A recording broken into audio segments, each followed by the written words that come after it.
Bonjour, bienvenue à l'Église biblique baptiste de l'Outaouais. On vous accueille avec joie, on est content de vous avoir avec nous. On est content aussi de vous partager la parole de Dieu, parce qu'on voit vraiment dans notre Église que c'est la parole qui nourrit notre âme, c'est la parole qui nous donne l'espoir, c'est la parole qui nous amène le bonheur. Alors, on va y aller tout de suite. Au début de mon message, je vais présenter quelque chose, puis après, je vais vous donner le message après notre prière. Mais ce que je voulais vous montrer, c'est que je veux être honnête avec vous. Je veux vous montrer d'où ce que je prends mes versets, parce que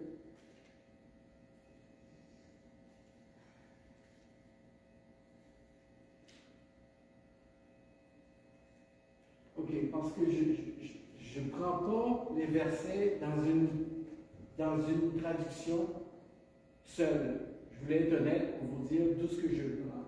Il y a 3 versions ici. Vous n'avez pas besoin de les lire, mais ce que vous voyez en jaune, c'est les versets de ces versions-là que j'ai choisis pour enseigner aujourd'hui. Alors, dans la Bible second, au milieu, j'ai pris le verset 1. Dans la Bible du semeur, j'ai pris 2 et 3. Puis dans la Bible Autosphale, j'ai pris 3, 4, 5 et 6. Bon, et je pense que j'ai pris un petit bout dans le semeur parce que ça allait bien avec ce que j'avais à dire. Alors, c'est juste ça que je veux vous dire. Alors, ça donne ceci, et je vais lire le texte qui est déjà dans mon message, qui est là. Je vais vous la lire parce que je crois que ce n'est pas très visible sur le projecteur. Rappelons-nous que nous parlons du psaume La brebis. J'espère que tout le monde ici, vous êtes d'accord avec moi que nous sommes des brebis. Nous sommes des brebis. Nous sommes les brebis du Seigneur. Puis moi, j'aimerais regarder le psaume maintenant, verset par verset, et je vais vous partager ce psaume-là comme si c'était un contrat que Dieu offrait à ses brebis. Il leur dit, voilà le contrat que je veux vous offrir.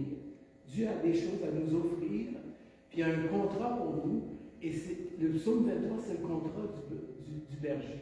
Fait que je vais lire les versets que vous ne pouvez pas voir, et après on va y aller à l'enseignement. Cantique de David, c'est un cantique d'ailleurs. C'est chanté, c'est supposé d'être gai, c'est joyeux.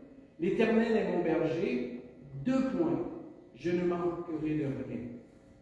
Grâce à lui, je me repose dans des prairies verdoyantes, et c'est lui qui me conduit au bord des eaux calmes. Il me revigore, et pour l'honneur de son nom, il me conduit sur le droit chemin. Même quand je marcherai dans la vallée de l'ombre de la mort, je ne craindrai aucun mal, car tu es avec moi. Ton bâton me protège et ta houlette qui me console. Tu dresses la table devant moi à la vue de ceux qui me persécutent. Tu oins ma tête d'huile, ma coupe déborde. Oui, les biens et la miséricorde m'accompagneront tous les jours de ma vie. Ta bonté et ton amour me poursuivront, et j'habiterai dans la maison de l'Éternel. Prions. Seigneur Jésus, nous venons lire ta parole, nous venons lire le psaume 23, et juste ça, c'est assez pour nous nourrir, Seigneur. Juste les paroles que j'ai lues m'ont encouragé de les lire, Seigneur. Ça me dit que tu es vraiment un berger qui aime ses brebis. Seigneur, on veut examiner ce texte-là sous ton œil, Seigneur. Je sais bien que j'ai préparé ça pendant des semaines, puis que j'ai pensé à ça, j'ai réfléchi là-dessus, mais c'est toi, Seigneur, par ton esprit qui va nous bénir. C'est toi, par ton esprit, qui va parler à nos cœurs. C'est peut-être même pas quelque chose que je vais dire, mais c'est le verset qui va toucher mon cœur. Puis je prie pour que Dieu puisse nous encourager cet après-midi et nous donner vraiment de comprendre le contrat qu'on a signé avec nos bergers. Seigneur, bénis-nous, fais-nous prospérer à cause de ton nom. On te demande ça dans le vous ai dit, remarquez le berger, je ne sais pas si vous le voyez, il est un peu flou. Le berger, il a sa houlette avec lui, puis la houlette a comme un croc. OK? C'est important, on va voir ça tantôt. Le berger t'appelle. C'est la première chose que ce verset, le premier verset nous donne. L'Éternel est mon berger. Deux petits points, là, en français, ça veut dire que les deux parties de l'équation sont égales. L'Éternel est mon berger, parce que l'Éternel est mon berger, je ne manquerai de rien. C'est le plus beau contrat que tu peux pas avoir. Parce que l'Éternel est ton berger, jamais dans ta vie tu ne vas rien manquer. Tu ne manqueras pas d'argent, tu ne manqueras pas de nourriture, tu ne manqueras pas d'épreuves, tu ne manqueras pas de tribulation, tu ne manqueras de rien. Dieu va pourvoir à tout pour ta vie. Si tu entends sa voix, c'est une garantie éternelle que Dieu te donne. Tu ne manqueras jamais de rien. C'est un contrat signé et endossé par Dieu. Est-ce que l'Éternel est ton berger? Regardons la clause du contrat. Regardons le contrat. Et ça donne qu'il y a la clause dans la parole de Dieu, dans Jean 14, 27 à 30. Il dit, mes brebis, écoute ma voix. Je les connais et elles me suivent. Je leur donne la vie éternelle, jamais elles ne périront et personne ne pourra les arracher de ma main. Mon Père, qui me les a donnés, est plus grand que tous. Et personne ne peut les arracher, qui que ce soit, de la main de mon Père. Or, moi et le Père, nous sommes un.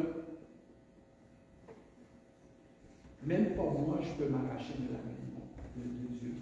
Alors, ce que le verset nous dit, là, en fait, l'Éternel est mon berger, je ne manquerai de rien, j'ai une garantie du plus grand de l'univers. Celui qui a créé les cieux et la terre, il me donne la garantie que si tu deviens ma brebis, Jésus dit que Dieu me les a donnés, ça veut dire la brebis était dans les mains de Jésus. Jésus te tient, personne ne peut te ravir de la main de Jésus. Là, il dit, mais mon Père est plus grand que tous, puis je suis dans la main de mon Père. Là, je ne sais pas si tu le sais, là, tu ne peux plus sortir de ça. Tu ne peux plus sortir de ça. Quand tu es la brebis de l'Éternel, tu as une garantie. Il n'y a pas de garantie sur terre comme ça. Il y a personne qui peut donner une garantie. Il y en a qui donnent des garanties à vie, mais ils ne te donnent pas des garanties éternelles. Il te donne des garanties à vie jusqu'à ce que tu meurs, ben, ta machine, elle fonctionne. Mais Dieu te donne une garantie éternelle. Tu deviens un enfant de la gloire de Dieu. Dieu est ton garant. Mais vous savez que dans tous les contrats qu'on signe sur terre, là, quand tu achètes quelque chose, n'importe quel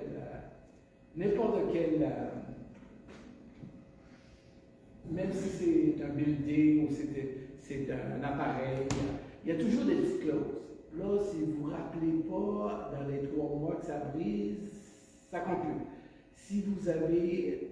Ben moi, je vais vous lire la première clause de garantie du Seigneur. Une des clauses. Regardez qu'est-ce que le Seigneur dit, je te donne une garantie. Il dit, maintenant donc, il n'y a aucune condamnation pour les brebis de Dieu, ceux qui sont unis à Jésus-Christ. Car la loi de l'Esprit qui nous donne vie, qui nous fait naître de nouveau, dans l'union avec Jésus-Christ, t'a libéré de la loi du péché et de la mort. Ça veut juste dire que c'est Dieu qui décide qui vit, qui meurt. C'est Dieu, c'est l'Esprit de Dieu qui redonne vie. Puis la loi qui dit qu'il te redonne vie, il te dit que c'est Jésus-Christ qui t'a enlevé. Il n'y a aucune condamnation pour ceux qui sont en Jésus-Christ. Aucune condamnation. Est-ce que vous réalisez la garantie de ce contrat-là? Parce qu'on est juste à Jésus, il n'y a aucune personne qui peut nous condamner. Personne. Celui qui pouvait nous condamner, il nous sauve. Alors il n'y a personne d'autre qui peut nous condamner. Car la loi de l'Esprit qui nous donnait vie dans l'union avec Jésus-Christ t'a libéré de la loi du péché et de la mort. La loi du péché et de la mort, c'est qu'on était mort dans nos péchés. On était mort dans nos offenses. Puis chacun de nous, quand on y pense, sincèrement, même quand on était des pécheurs, Christ est venu nous sauver. Ça, là, ça veut dire que moi, là, quand j'étais devant Dieu, j'étais pécheur, puis Dieu est venu me chercher quand j'étais encore pécheur. Il est venu me sauver dans mon péché. C'est ça la loi du péché, c'est que j'étais pécheur. Je ne pouvais rien faire pour me sauver. Je ne pouvais pas plaire à Dieu par ma bonté. Je n'avais pas de bonté. J'étais pécheur, j'étais méchant. J'étais méchant. Littéralement, là, avant de connaître Dieu, je n'étais pas une belle personne, là, je vous l'avoue. Je n'étais pas beau à voir. J'étais malfaisant. J'étais un sang des saints, comme on dit. Puis, la loi du péché m'avait emprisonné dans le péché. Puis j'étais là, puis je ne pouvais pas sortir. Je ne pouvais rien faire. J'étais perdu, comme dans la garage. Puis Dieu est venu, pendant que j'étais là, il est venu me sauver. Gloire à Dieu. Il m'a redonné la vie. C'est comme s'il a soufflé la vie en dedans de moi encore. Il m'a redonné la vie, moi qui étais mort dans mes péchés. Car la loi était incapable de faire parce que l'état d'homme la rendait impuissante. Dieu l'a fait. Il a envoyé son propre Fils avec une nature semblable à celle des hommes, pécheurs, et pour régler le problème du péché. Là, on dit, Dieu nous sauve. C'est gratuit. Moi, ça me fait rire quand le monde dit le salut, c'est gratuit. Mais c'est pas gratuit par tout. Il y a quelqu'un qui a payé. Jésus-Christ a payé. Il a pris ma forme, ta forme, puis il est allé à la croix et il a pris mes péchés, tes péchés, puis il est mort comme un homme. Il n'avait pas péché, lui. Puis il a pris tous nos péchés, puis il est mort avec nos péchés, il est descendu en enfer avec nos péchés, puis il est ressuscité des morts parce que le péché ne pouvait pas le garder là. Gloire à Dieu de ce que Dieu nous a sauvés d'un tel dilemme. Dieu a payé cher. Le péché, c'est pas si gratuit. C'est gratuit pour nous, mais le péché a coûté cher à Dieu. Il a coûté son Fils, la vie de son Fils. Le berger t'appelle, il te donne une garantie éternelle. Tu n'as rien à croire. Le berger veut te conduire dans la paix. On a chanté plein de chansons tantôt, là, de cantiques, qui exprimaient cette idée-là. Grâce à lui, je me repose dans des prairies verdoyantes, et c'est lui qui me conduit au bord des eaux calmes. Regardez, c'est lui qui fait l'ouvrage. OK? C'est l'Éternel, c'est ton berger qui te fait reposer dans des verts pâturages. C'est ton berger qui te conduit vers les eaux calmes. La paix n'est pas un lieu, la paix c'est une direction. Tu as changé de direction dans ta vie. Moi, un jour, puis je vous mens pas là, je m'en allais comme ça, vers le péché, puis toujours plus creux dans le péché. Une chance que Dieu m'a appelé à un moment donné, parce que j'allais me rendre dans pire de pire. Je me suis reviré. J'ai pris l'autre direction. Je me suis repenti. J'ai dit, Seigneur, tu as besoin de faire de quoi dans ma vie? Si je vous dis dans les circonstances de mon salut, vous ne comprendrez pas, mais si je vous dis ma prière, puis je veux que personne fasse cette prière-là, je ne veux même pas le dire en grand public, là. Je veux le dire pour être sincère. Moi, ma prière pour le Seigneur, c'était le Seigneur va te pardonner tous tes péchés, tout ce que tu dois lui demander, c'est pardon pour tes péchés, puis de le recevoir. J'ai dit, ouais. J'ai dit, garde, je vais être sincère avec toi, Seigneur. Puis j'ai dit ça. J'ai osé dire ça à Dieu. J'ai dit à Dieu, garde, tu veux me sauver, moi. Puis moi, je sais que je suis un pécheur. Puis j'aime le péché. Moi, demain, là, je vais te demander pardon pour mes péchés, là, mais je ne sais pas si je ne vais pas pécher encore. Je vais te demander pardon, là. Puis je vais te dire, je vais essayer de ne pas pécher, mais moi, je suis sûr que je vais pécher. Puis, parce que j'aime ça. Puis, j'ai dit à Dieu, tu veux me... Ben, c'est ton problème à toi. Tu veux me prendre comme pécheur, me sauver, je vais te recevoir. Viens dans mon cœur, change mon cœur, si tu es capable de le changer. Puis, ben, savez-vous qu'est-ce que le Seigneur m'a répondu? Bring it on. Il dit, viens, on va voir qu'est-ce qu'on va faire. Puis, savez-vous quoi? Il a changé ma vie. Il a changé ma vie comme je ne pouvais pas croire. Il m'a sauvé de mes péchés. Il m'a transformé. Puis il me transforme depuis ce temps-là. Moi, je ne vous raconterai pas tout ce que je faisais avant, mais ce n'était pas beau à voir. Mais il n'y a personne ici là, de civilisé qui dirait, Richard, tu as été chanceux qui t'a sauvé, parce que ici, dans la société, on donne pas de chance à son monde. Tu ne peux pas te guider toi-même. Tu dois te soumettre à la dépendance de Dieu. Et c'est ça que j'ai fait. Puis Dieu m'a dit, bring it on. Moi, m'a m'arranger avec tes péchés. Puis comme de raison, Dieu a transformé ma vie. Regardez ce que la parole de Dieu dit quand on vient au Seigneur. Quand on signe le contrat, il nous conduit vers la paix. Que le Dieu de l'espérance qui nous remplisse de toute joie et de toute paix dans la foi. Parce que je croyais en Jésus, j'ai eu la foi. J'ai eu la foi qui changerait ma vie, qui allait me transformer. J'avais des doutes au début, là, parce que je connaissais mon cœur. Je savais que j'étais un pécheur. Je vous laisse la paix, je vous donne ma paix, pas comme le monde la donne. Il y a d'abondantes joies devant sa face, des délices éternelles à ta droite. Je vous avoue, et je ne vous mens pas, la joie que j'ai eue quand je suis venu au Seigneur, là, juste un petit exemple. J'étais aux lumières de ma voiture, à la lumière, j'avais tellement soif de Dieu, j'avais tellement le bonheur, la joie dans le Seigneur, je lisais ma Bible entre les lumières. Puis là, je me faisais klaxonner. Hey, avance! Oh, j'ai mangé ma Bible en 3 minutes, en 3 mois. C'est comme si c'est 3 minutes dans l'existence. En 3 mois, j'ai lu toute ma Bible, puis j'en buvais, puis j'en mangeais, puis j'aimais ça. La joie que Dieu m'a donnée, ça ne se compare même pas, ça ne se dit pas, ça ne s'exprime pas. Il faut que tu l'aies, cette joie-là, pour la comprendre. Et la joie qui m'inonde, c'est ça qu'on a chanté.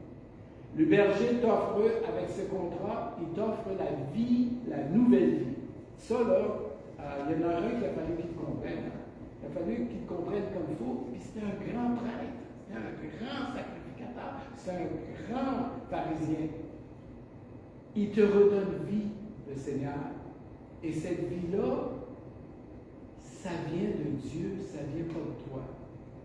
Autrement dit, Nicodème, je te l'assure, reprit Jésus, à moins que tu n'aies d'eau, c'est-à-dire d'esprit, personne ne peut entrer dans le royaume de Dieu. Tu dois naître de nouveau.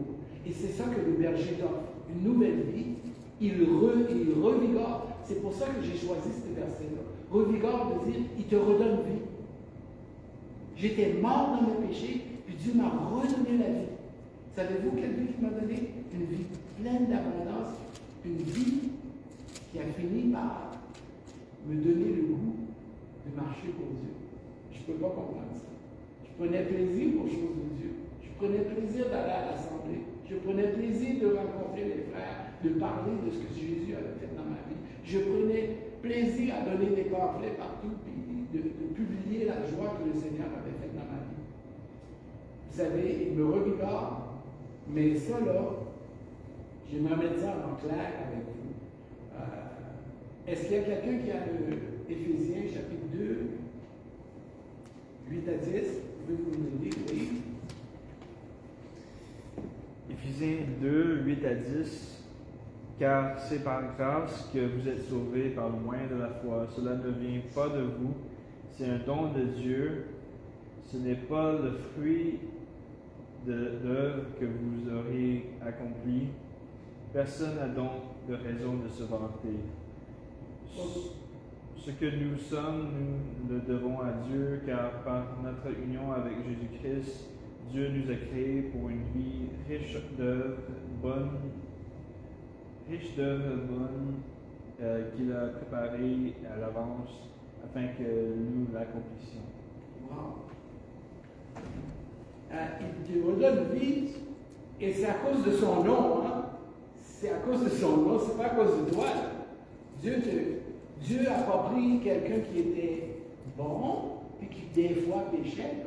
Il a pris quelqu'un qui péchait tout le temps, qui ne pouvait pas faire le bien, et il l'a redonné vie à cause de son nom, à cause de sa promesse, à cause de sa garantie. Parce qu'il a dit, si tu deviens ma brebis, tu ne manqueras de rien. C'est à cause de son nom que nous sommes sauvés, pas par nos œuvres. Il n'y a rien que tu peux faire pour gagner la faveur de Dieu. Dieu te le donne gratuitement. Et en plus de ça, le verset nous dit qu'il nous donne gratuitement, puis qu'il nous a préparés pour des bonnes œuvres. Savez-vous quoi?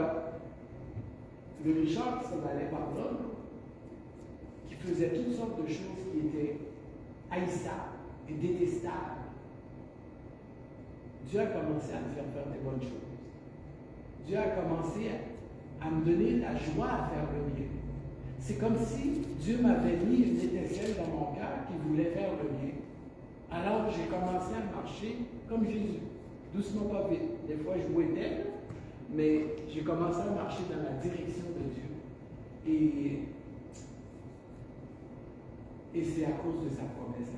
C'est à cause de son pardon. Le chemin est droit. Vous allez dire que je me répète dans mes messages, mais je suis obligé de le répéter parce que c'est ça. Sa parole est la vérité et la vérité va nous affranchir. Tu veux savoir ce qui est le droit chemin dans la vie? Tu veux savoir comment bien marcher? Suis la parole. Jamais elle ne te dira une fausseté. Ta parole est une lampe à mes pieds, une lumière sur mon sentier. Comment est-ce que je vais me diriger? D'après ta parole. Et savez-vous quel verset que j'aime beaucoup, puis que des fois on ne le voit pas dans ce contexte-là? La foi vient de ce qu'on entend, et ce qu'on entend vient de la parole de Dieu. Tu veux avoir de la foi pour bouger des montagnes? Lis la parole de Dieu. Apprends-la par cœur. Laisse-la rentrer en toi. Pas juste la lire, là, parce que tu peux lire comme tu lis un roman, là, mais lis-la pour communier avec Dieu, pour chercher Jésus-Christ. Lis ta Bible pour découvrir qui est Jésus-Christ. Et tu vas voir comment est-ce que la parole va te transformer, va te rendre droit. Une autre offre du contrat, c'est que la parole, le berger nous offre la protection dans le danger. Ça dans notre jour, dans ce qu'on vit aujourd'hui, là, on a besoin de cette promesse. Parce que le danger est tout autour de nous. Même quand je marcherai dans la vallée de l'ombre de la mort, où il y a des pestes ténèbres. Savez-vous quoi? Il y a un phénomène bizarre. Quand il y a une ombre, là, savez-vous pourquoi il y a l'ombre? Parce qu'il y a une lumière quelque part. Puis la lumière, c'est la lumière de Dieu qui nous suit. Même quand on est dans l'épreuve, même quand on est dans les gros problèmes, dans les tribulations, quand tout semble noir, les ténèbres semblent vouloir t'envahir, n'oublie jamais que tu vas voir l'ombre et Dieu va transformer ta vie. Et c'est comme si la lumière qui est derrière toi va pénétrer ton être et tu vas voir comme Dieu, devant lui, il n'y a pas de ténèbres.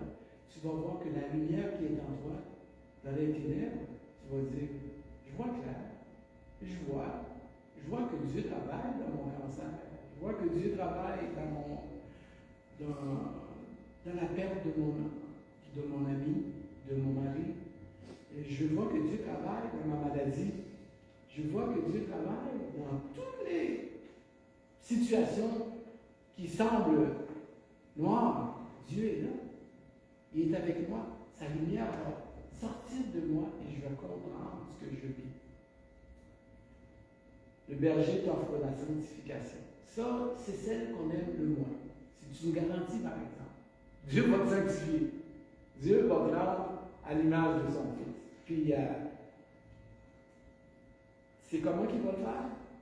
OK, ça oulette, là, le gros, là, c'est pour te ramasser quand tu es dans le buisson. On aime ça se mettre dans le trou, on est des brebis. On aime ça aller où ce qu'il ne faut pas, on tombe dans des fosses. Il vient avec sa houlette et il nous ramasse. Des fois, ça fait mal. Mais la houlette nous protège aussi. C'est avec ce bâton-là qui fait fuir les loups, les lions. C'est avec ça qu'il frappe nos ennemis. Alors, c'est sa houlette qui nous ramasse, qui nous prend et nous met dans ses bras. Alors, la houlette de Dieu, même quand tout semble noir, il y a l'ombre, la lumière qui te suit. C'est que Dieu, même dans les épreuves, savez-vous quoi? Il nous sanctifie. Nous ressortons plus purs, plus éprouvés, comme l'or chauffé et épuré. C'est la lumière de Dieu qui finit par jaillir en nous. Qui a un Pierre 1, 6 à 7? Voilà ce qui fait votre joie, même si, actuellement, il faut que vous soyez attristés pour un peu de temps par diverses épreuves. Celles-ci servent à éprouver la valeur de votre foi. Le feu du creuset n'éprouvera-t-il l'or, qui pourtant disparaîtra un jour? Le feu éprouve l'or, et c'est ce que Dieu est en train de faire. Il nous sanctifie, il nous rend de plus en plus comme de l'or, de plus en plus on ressemble à Jésus-Christ. C'est grave à dire, mais toutes les épreuves que Dieu m'a amené à voir dans ma vie m'ont amené aujourd'hui ici ce que je suis en tant que personne. Puis je dois vous dire que Dieu il a fait un grand chemin avec moi. Il a purifié mon cœur de beaucoup de péchés. Il y a beaucoup de choses qu'il a effacées, qui m'ont même donné la force de résister, qui m'a même donné la force de refuser. Et il m'a même donné le goût de ne plus pécher, dans le sens que je déteste le péché. Je vous l'ai déjà dit. Je hais le péché. À chaque fois que je me pogne en train de pécher, j'ai envie de moi-même me donner une volée. À chaque fois que je me pogne à mentir, ou à être violent, ou à être impatient, ou à être envieux, je déteste ça parce que Dieu m'a donné le goût en dedans d'être comme son fils. Puis je dis, Seigneur, ça ne te ressemble pas, ça. Ça ne te ressemble pas ce que je fais. Le bâton de Dieu te protège, et même durant l'épreuve, nous sommes protégés, nous sommes corrigés, nous sommes guidés, nous sommes purifiés, nous sommes défendus. Dieu, avec ce bâton-là, il fait beaucoup de notre vie. Il nous dirige, il dit, c'est pas là que je veux le faire. Puis des fois, il ferme la porte assez raide sur notre nez parce qu'on en a donné. Nous sommes renouvelés et consolés. Gloire à Dieu. Qui a Jacques 1, 1 à 4?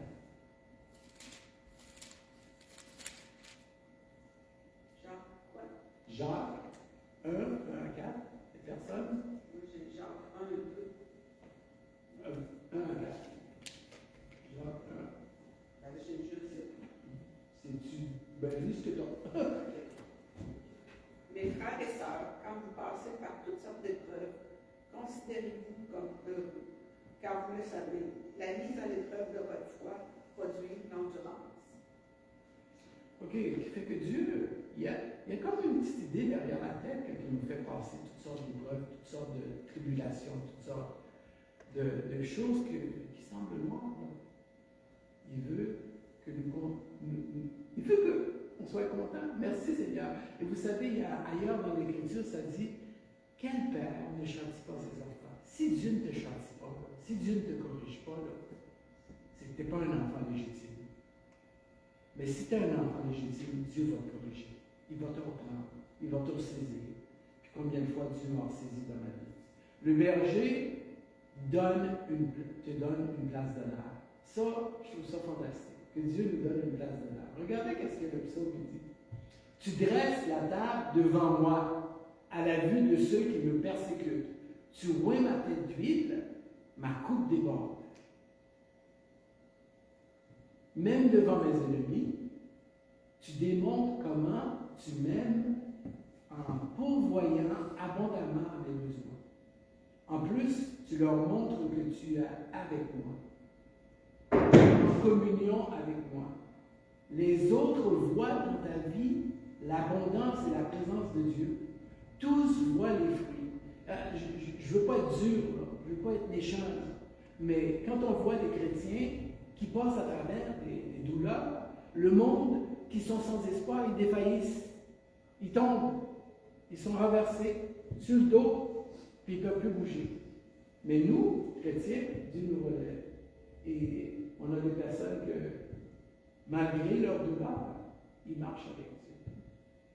Moi, j'admire, excusez, là, je dis ça, là, mais c'est pas par flatterie. J'admire de voir Déby parmi nous, régulièrement, aux réunions, pour nous encourager, malgré tout ce qu'elle souffre. Merci Seigneur. Ça, c'est la preuve que on ne peut pas comprendre ça. Le monde ne peut pas comprendre. Savez-vous qu'est-ce que le monde lui dirait? Ben, ton Dieu, là, il a pris ton mari. Qu'est-ce que tu fais? Tu es encore après? C'est ça que le monde dirait. Mais nous, le Seigneur nous nourrit. Il montre qu'il est avec nous, même dans des épreuves aussi dures. Psaume 31.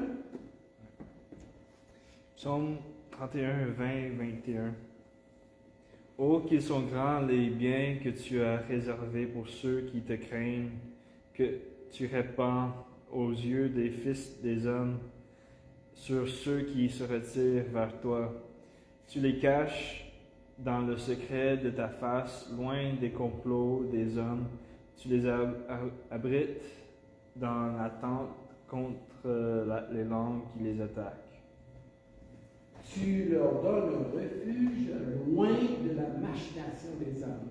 Savez-vous que le contrat d'avoir le bon berger, comme pour l'Éternel, comme bon berger, c'est que malgré tout ce qu'on vit, même quand ça va mal, on est à l'abri de tout. Savez-vous, tout ce qui se passe dans le monde, là, toute la destruction, tout le malheur, moi ça me fait pas peur, non? Parce que je sais que je suis dans les mains de Dieu. Et malgré tout ce qui se passe, je ne comprends pas que le monde panique. Je ne comprends pas. Des fois, certains chrétiens même paniquent. Moi je ne panique pas, parce que je sais que je suis dans la main de Dieu. C'est ça. David n'avait pas peur devant ses ennemis. Puis je pense que c'est un petit peu son expérience dans la guerre qui dit, tu dresses une table devant mes ennemis, ceux qui me persécutent. Tu les fais voir que je suis ton enfant, que tu me protèges, que tu m'aimes. C'est bon de savoir que Dieu, malgré tout, ma femme parlait à sa sœur de son cancer, puis elle trouvait, tu dors, ça va bien, t'as pas peur. Non, le Seigneur te contrôle.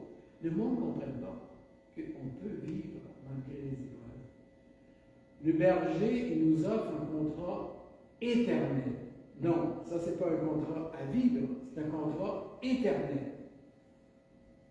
Ce qu'il nous offre, c'est, oui, les biens, la miséricorde. Ça, la miséricorde, là, c'est qu'il nous tire une corde quand on est dans la misère, puis il nous sort de la misère. M'accompagneront toute ma vie, tous les jours de ma vie. Ta bonté et ton amour me poursuivront. Ta bonté et ton amour, je ne vais pas te donner, je vais te poursuivre pour te donner le bonheur. Savez-vous quoi? Je vous dis, et je ne mens pas, depuis que je connais Dieu, Dieu m'a poursuivi pour me donner le bonheur. Savez-vous combien de fois par semaine, par jour, ma femme et moi, nous regardons, nous nous disons, Seigneur, merci pour ma femme, merci pour moi. Je t'aime, mon amour. Puis c'est pas tout. On se regarde et on dit, chérie, on est tombé heureux. On est tombé béni. Il n'y a pas de journée où ma femme et moi, on ne s'assoit pas pour nous dire, on est heureux, on est riche, on est béni. Ça, c'est une vie remplie de bien et de miséricorde, de bonté, remplie d'amour. Ça, c'est parce qu'on est des brebis du Seigneur. Ça. Puis ce contrat-là, ça ne finit pas avec ma mort. Moi, je mettrais sur mon tombstone, je mettrais à toi la victoire, Seigneur, parce que la mort n'a pas de victoire. Moi, je suis avec le Seigneur. Dieu va te poursuivre et te rendre heureux toute ta vie. Et cela parce qu'il t'aime. David savait qu'il finirait par reposer avec Dieu pour un bonheur éternel. Est-ce que tu as cette garantie-là dans ton cœur? Oui, j'espère. 1 Pierre 5, 6 et 7.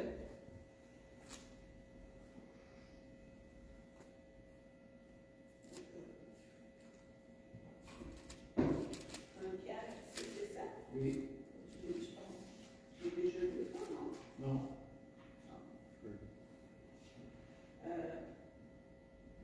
Voilà ce qui fait votre joie, même si actuellement, il faut que vous soyez attristés pour un peu de temps par diverses épreuves. Celles-ci servent à éprouver la valeur de votre foi. Le feu du creuset n'éprouve-t-il pas l'or qui pourtant disparaît un jour?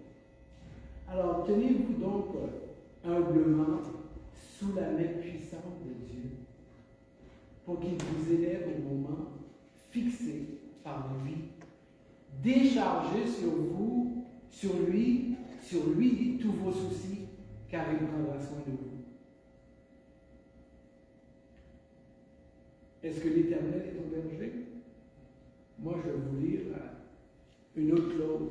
C'est la dernière clause là, que je vais vous lire, parce qu'il y en a plein de clauses. Moi, à chaque fois que je lis la Bible, puis je trouve des clauses de la garantie de Dieu, là, j'aime ça les lire.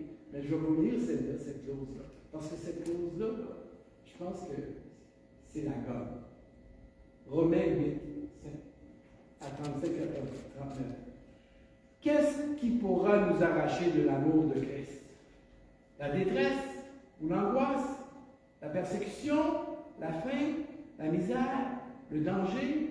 Ou l'épée? Car il nous arrive ce que l'Écriture dit. À cause de toi, nous sommes exposés à la mort à longueur de jour. On nous considère comme des moutons destinés à l'abattoir. Mais dans tout cela, nous sommes bien plus que vainqueurs par celui qui nous a aimés. Oui, j'ai l'absolue certitude, écoutez ça, ok? S'il vous plaît, si vous n'êtes pas concentré aujourd'hui, concentrez-vous. J'ai l'absolue certitude, ni la mort, ni la vie, ni les anges, ni les dominations, ni le présent, ni l'avenir, ni les puissances, ni ce qui est en haut, ni ce qui est en bas, ni aucune créature, ça c'est compris les aliens, ça. Rien ne pourra nous séparer de l'amour de Dieu que Dieu nous témoigne en Jésus-Christ notre Sauveur. Ça c'est une clause que j'aime. Il n'y a rien qui peut me séparer de l'amour de Dieu, de Christ. Il n'y a rien qui peut te séparer de l'amour de Dieu, de Christ. Rien. Pas les épreuves, pas. Il n'y a personne. Tu es dans la main de Dieu. Tu es dans la main de Christ. Tu ne peux pas sortir de là. Si tu peux croire qu'il y a quelque chose, je vais vous dire ça comme ça. S'il y avait un péché, ok? Écoutez-moi bien, s'il y avait un péché que je pouvais faire pour perdre mon salut, ben, je l'aurais déjà fait. Mais ce n'est pas possible, parce que Christ est mort pour tous mes péchés. Prions. Seigneur Jésus, nous voulons te remercier pour le psaume 23, parce que c'est vraiment un contrat complet, Seigneur, un contrat éternel que tu veux signer avec tes brebis, que tu veux que tes brebis sachent, Seigneur, que tu les as dans ta main, Seigneur, et que personne ne peut les ravir de ta main. Seigneur, merci parce que tu nous rappelles aujourd'hui que nous sommes ta propriété, nous sommes le troupeau de ton pâturage. Seigneur, nous sommes tes enfants, nous sommes faibles, nous sommes des brebis, nous mettons dans le trou, nous ne pouvons pas nous défendre par nous-mêmes, mais gloire à toi, Seigneur. Tu es notre berger, tu nous protèges. Merci de ce que, même dans le danger, Seigneur, tu es là pour nous surveiller, pour nous faire grandir. Merci, Seigneur. Merci pour ton Fils Jésus qui nous doit toutes ces bénédictions. Merci, Seigneur Jésus. Amen.